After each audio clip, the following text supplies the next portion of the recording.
Au début des années 2000, se faire qualifier d'Éthiopien était l'insulte ultime dans la plupart des pays subsahariens. En effet, l'Éthiopie a vécu pendant une dizaine d'années des épisodes de sécheresse inédits dont l'image du pays a été écornée de par le monde et les médias internationaux nous présentaient un pays quasiment à l'agonie. Alors, 20 ans plus tard, qu'est devenue l'Éthiopie? Bienvenue une fois de plus sur Why Not in Africa.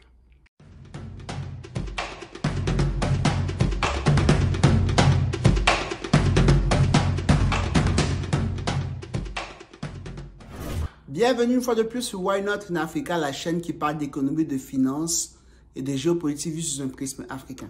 Si on vous parle du pays du Négus, si on vous parle d'Addis Abeba, si on vous parle de la reine de Saba, si on vous parle du berceau du Nil tant vénéré par les Égyptiens, alors toutes ces informations ne vous renvoient qu'à un seul pays, l'Éthiopie.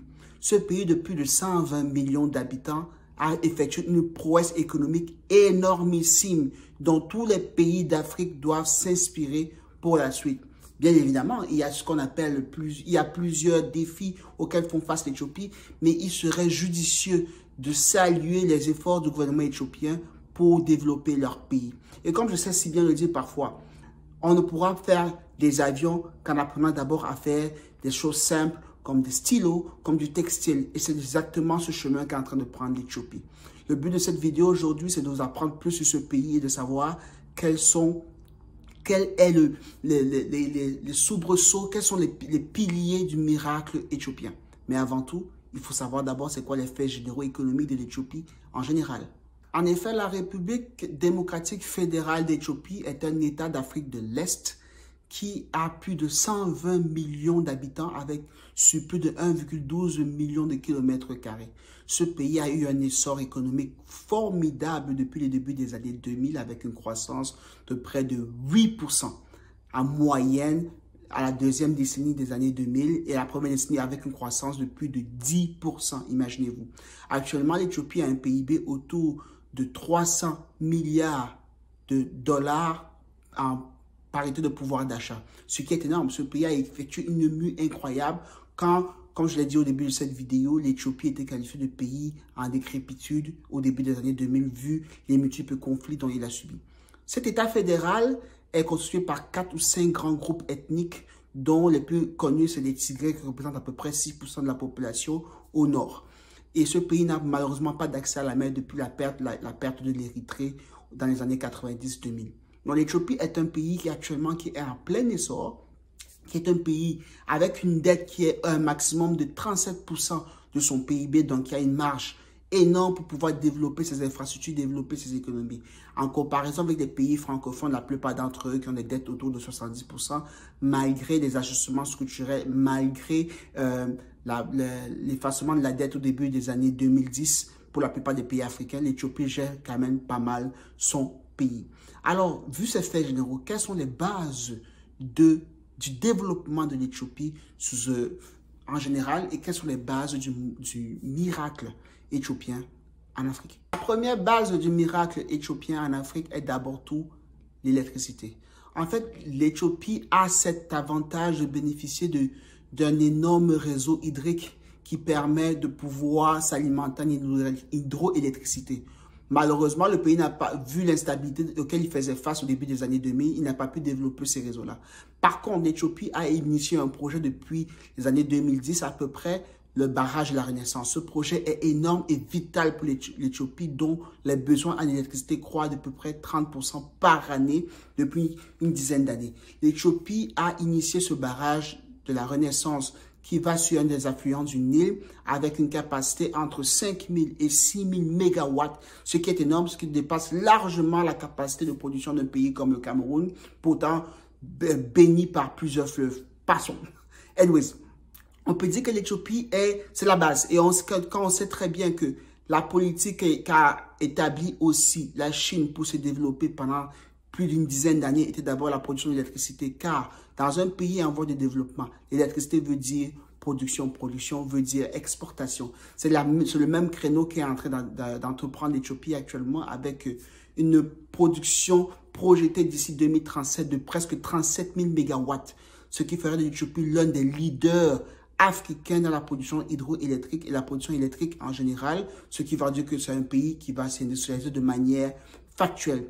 Donc l'Éthiopie, pour produire et pour pouvoir mettre en place le barrage de la Renaissance, a eu plusieurs États réfractaires qui sont en aval du Nil, tels que le Soudan et tels que l'Égypte, qui bénéficiaient des droits sur la protection des eaux du Nil et sur l'utilisation des eaux du Nil à presque 90% grâce au barrage d'Assuan aussi.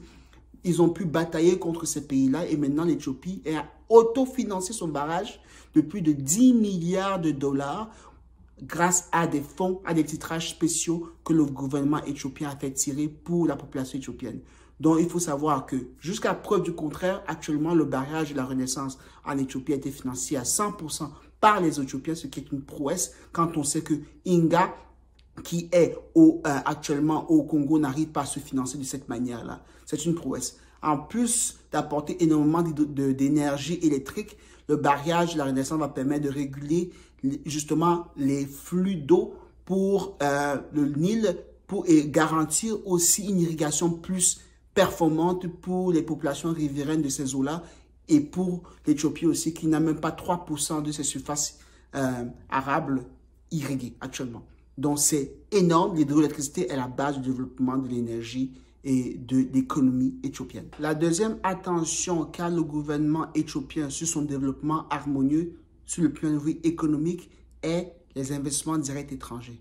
En effet, malgré une place sur le classement Doing Business de la 159e place, qui est très mauvaise pour un pays qui est en voie de développement, l'Éthiopie fait des efforts énormément, notamment sur le point de vue foncier et sur le point de vue d'établissement de nouvelles entreprises sur son territoire. En effet, l'Éthiopie a attiré près de 4,5 milliards de dollars d'investissements directs étrangers sur son territoire, ce qui le place devant les pays comme le Nigeria, qui est une mastodonte en Afrique. Alors oui, l'Éthiopie développe énormément son secteur, notamment en harmonisant sa politique fiscale et aussi en permettant aux étrangers d'acquérir le foncier de manière factuelle et plus facile aussi. Il est très évident que pour un pays qui souhaite se développer, qui souhaite avoir des infrastructures adéquates, la facilité pour les investisseurs étrangers de venir s'installer soit une priorité pour le gouvernement. C'est pour ça que l'Éthiopie travaille beaucoup là-dessus. On sait très bien que dans ce 4,5 milliards de dollars qui est investi par les étrangers en Éthiopie, il y a bien évidemment une énorme portion qui vient d'où? Eh bien de la Chine. Parce que la Chine est le premier investisseur en Éthiopie, même si l'Éthiopie a comme principaux clients les pays qui sont dans son pourtour. Et le fait que l'Éthiopie ne bénéficie pas d'un accès à la mer a fait que l'Éthiopie s'est rapprochée énormément de Djibouti, où la Chine a une base outre-mer, la première base outre-mer de la Chine hors continent asiatique est à Djibouti. Le but d'avoir des relations étroites entre l'Éthiopie et Djibouti, c'est de pouvoir acheminer et de pouvoir faire exporter et importer tous les biens dont ont besoin l'Éthiopie et tous les biens qu'exporte l'Éthiopie aussi. Donc l'Éthiopie s'est basée sur l'attractivité des investissements directs étrangers pour pouvoir augmenter sa valeur. Bien évidemment, aussi en Éthiopie, il y a des freins sur l'investissement direct étranger, c'est le contrôle d'échange. Et oui, en Éthiopie, le contrôle d'échange est très restreint pour éviter la fuite des capitaux et pour permettre la rétention des capitaux et le réinvestissement au sein du pays. On a très bien vu la mue qu'a subi aussi Addis Abeba depuis les années 2010 jusqu'à présent avec le nouveau train rapide installé par les Chinois, la nouvelle ligne ferroviaire entre Addis Abeba et le port de Djibouti. Tous ces investissements sont des investissements très importants pour l'Éthiopie pour qu'il puisse se développer. L'autre pilier important pour l'Éthiopie pour son développement futur est bien sûr l'agriculture. Comme je l'ai dit au début de cette vidéo, l'Éthiopie était très connue pour ses épisodes de famine, surtout au niveau de la Corne de l'Afrique. Quand vous entendiez Corne de l'Afrique dans le passé, c'était tous les épisodes de faim, de malnutrition, tous les enfants qui étaient quasiment rachidiens au niveau principalement de l'Éthiopie et de l'Érythrée aussi un peu.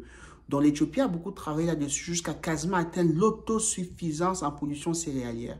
Quand on sait que la plupart des pays africains ont comme base alimentaire des céréales, dont le blé, l'Éthiopie a fourni cette année pour la campagne 2022-2023 près de 7 millions de tonnes de céréales seront produites sur le territoire éthiopien. Et quand on sait que la demande éthiopienne tourne autour de 7,3 millions de tonnes, l'Éthiopie a quasiment atteint l'autosuffisance alimentaire sur le point de vue des céréales, ce qui est énorme pour un pays qui souffrait énormément.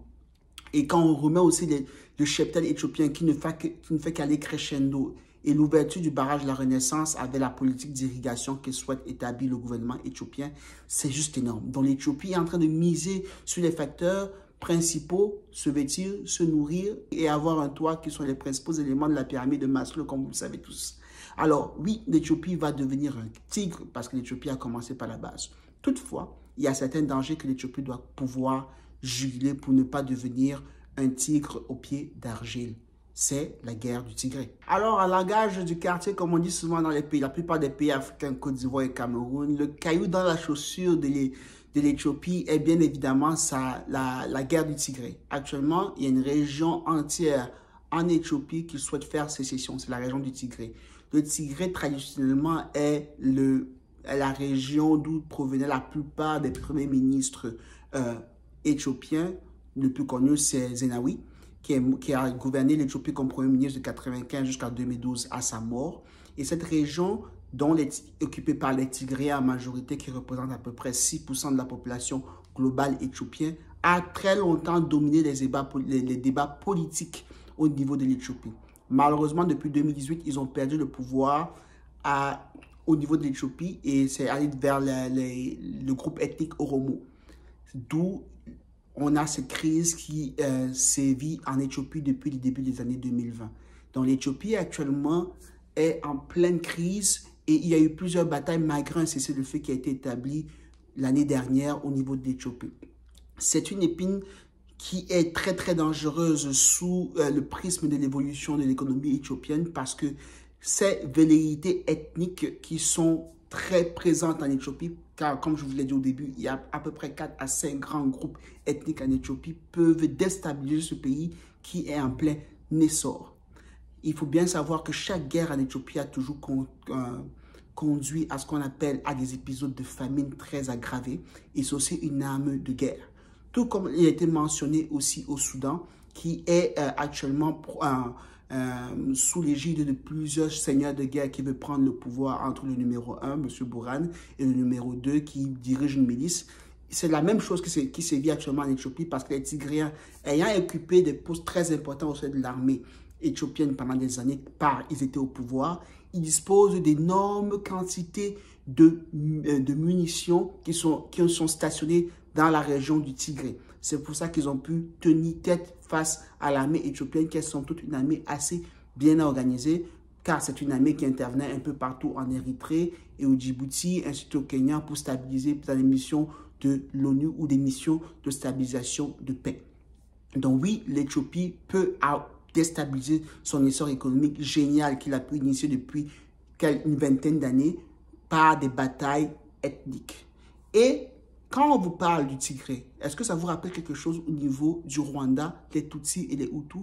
Bien évidemment aussi, les Tutsis étaient une minorité qui dirigeait un pays en majorité Hutu et Pitois. C'est ça justement qu'il faut comprendre au niveau de l'Éthiopie aussi. En somme, comme dans tous les pays africains, on essaie de faire une analyse un peu plus poussée pour comprendre qu'est-ce qui se passe dans ces pays et comment ces pays peuvent atteindre une croissance économique plus soutenable et plus axée sur le développement pour que les pays africains prennent la place qu'il leur est due, vu leur population et vu les énormes richesses qu'ils ont au sein de leur pays. Bien évidemment, l'Éthiopie, c'est un tigre africain. L'Éthiopie, avec 300 milliards de dollars de PIB, en parité de pouvoir d'achat, est capable de prendre sa place. L'Éthiopie doit prendre sa place, surtout dans la sous-région d'Afrique de l'Est, avec les pays comme le Kenya et la Tanzanie. Et l'Éthiopie doit prendre sa place, surtout aussi face à des géants comme l'Égypte et un peu le Soudan aussi, qui est en proie actuellement à des turbulences actuellement. L'Éthiopie a un formidable avenir parce qu'ils ont compris qu'il faut d'abord investir dans leur pays, il faut produire en masse d'électricité pour pouvoir devenir une nation forte et d'abord avoir une production industrielle, car c'est par là que la puissance d'une nation se manifeste dans les pays en voie de développement. Je vous remercie d'avoir écouté une fois de plus Why Not in Africa et surtout abonnez-vous. On est sur Facebook, on est sur YouTube, on est sur Instagram. Abonnez-vous et comme je vous ai dit la dernière fois, il y aura bientôt une newsletter qui va parler des sujets brûlants d'actualité.